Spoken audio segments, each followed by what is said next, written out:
भगवान स्वयं जगन्नाथ जी रथ पर आरूढ़ होकर के नगरचर्या करने के लिए निकल रहे हैं, जिसमें सभी श्रद्धालु भक्तगण भगवान के दिव्य दर्शन को प्राप्त करके अपने जीवन को आनंदित बनाएंगे। भगवान की जो लीला होती है उसमें सबसे महत्वपूर्ण भगवान के प्रसाद की महिमा होती है। भगवान की कथा कीर्तन के बाद भी हम सब जानते ही हैं भगवान का प्रसाद बनता है। कथा का आयोजन एक तरफ चल रहा होता है और प्रसाद का आयोजन एक तरफ चल रहा होता है, क्योंकि भगवान का प्रसाद भगवान से अभिन्न होता है। इसलिए प्रसाद लेते समय, प्रसाद बनाते समय और प्रसाद की जो व्यवस्थाएं हैं उनको करते समय हमें यही समझना चाहिए कि हम भगवान के लिए ही, भगवान की ही योजना कर रहे हैं। जिस प्रकार से भगवान का श्रृंगार करना हो गया, भगवान की आरती, षोडशोपचार, पंचोपचार के विधान हम पालन करते हैं, ऐसे ही प्रसाद के लिए भी हमें सारी मानसिक और बाह्य तैयारियों को करना पड़ता है।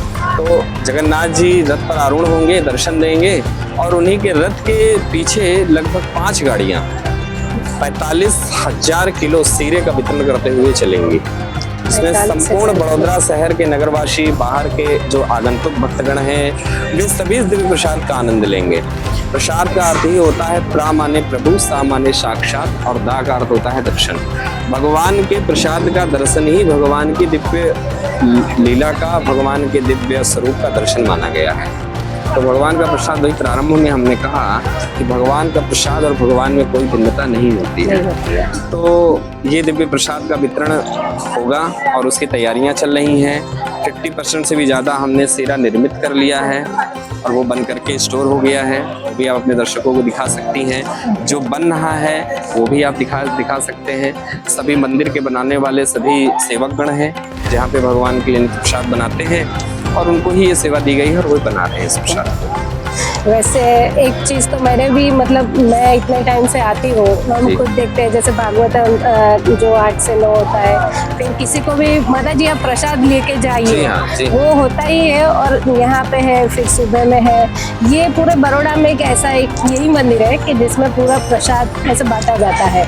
वो सेवा जो यहाँ से होती है ना, मैंने कहीं नहीं देखी। ये पूरे बड़ौदा के कोई मंदिर में नहीं देखी। क्योंकि हमारे संस्था के जो संस्थापक आचार्य थे, उन्होंने लोगों को प्रसाद के माध्यम से ही भक्त बनाया है। हाँ।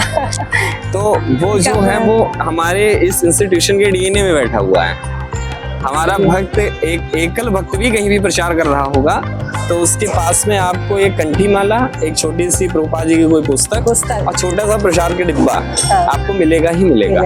वो हो सकता है कि आपसे प्रचार बाद में करे, पहले प्रसाद जरूर खिला देगा, क्योंकि प्रसाद एक आइटम बम की तरह होता है। आइटम बम की तरह वो कब विस्फोट करेगा, कब अपना काम करेगा, ये हम नहीं जानते। टुमारो करेगा जरूर। तो वो प्रसाद के अंश दिव्य होते हैं, इसलिए हम सभी को इसके लिए तत्पर रहना चाहिए। मंदिर आएं, दर्शन करें और प्रयास करें कि ठाकुर जी का कहीं प्रसाद वितरण हो रहा हो तो हम वहाँ जाकर के प्राप्त करें उसे।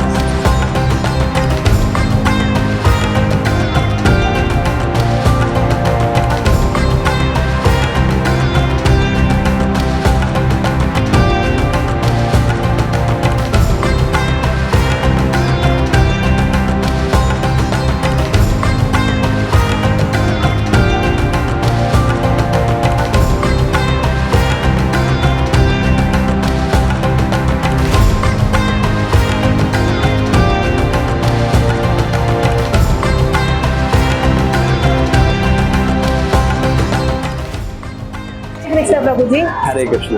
अभी आप मुझे जो भागवतम खरीदना है और एक आपसे, तो यहाँ पे क्या क्या बुक्स अवेलेबल है आप बताएंगे? हाँ, एक्चुअली बुक्स लेना हमारे लिए बहुत आवश्यक है, क्योंकि सामान्यतः लोग वर्शिप करते हैं, भगवान को पूछते हैं, क्योंकि लोक जात श्रद्धा है, किसी ने बोला है तो इसलिए करते हैं। लेकिन ये लंबा टिकता नहीं, इसलिए इतना कन्वर्जन चलता है। लेकिन अगर हम शास्त्र पढ़ते हैं, हमारी शास्त्र जात श्रद्धा डेवलप होती है, तो फिर हमें पता है कौन भगवान है, क्यों हमें वर्शिप करना है।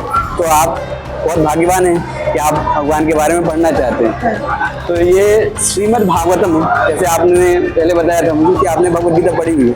भगवद गीता के बाद भागवतम का अध्ययन किया जाता है। श्रीमद् भागवतम, इसमें 18 पुस्तकें और 12 स्कंद हैं। इसके 12 स्कंद हैं वो भगवान के साक्षात स्वरूप है। जैसे पहले 2 स्कंद भगवान के चरण है, तीसरा उनके घुटने, चौथा उनकी जंघा है, पांचवा स्कंद उनका ओदा प्रदेश है, छठवां उनका वक्ष स्थल है, सातवां आठवां उनकी दोनों भुजाएं हैं, और उसके बाद जो नवा स्कंद है उनका कंठ है, दसम स्कंद उनका हंसता हुआ चेहरा है, 11वां स्कंद ललाट है और 12वां स्कंद सर है। तो इस तरीके से भागवतम जो है भगवान का साक्षात अवतार है, भगवान का ग्रंथ अवतार जो है कलयुग में वो श्रीमद् भागवतम है, और ये जिस घर में जाता है उस घर में साक्षात भगवान का निवास होता है।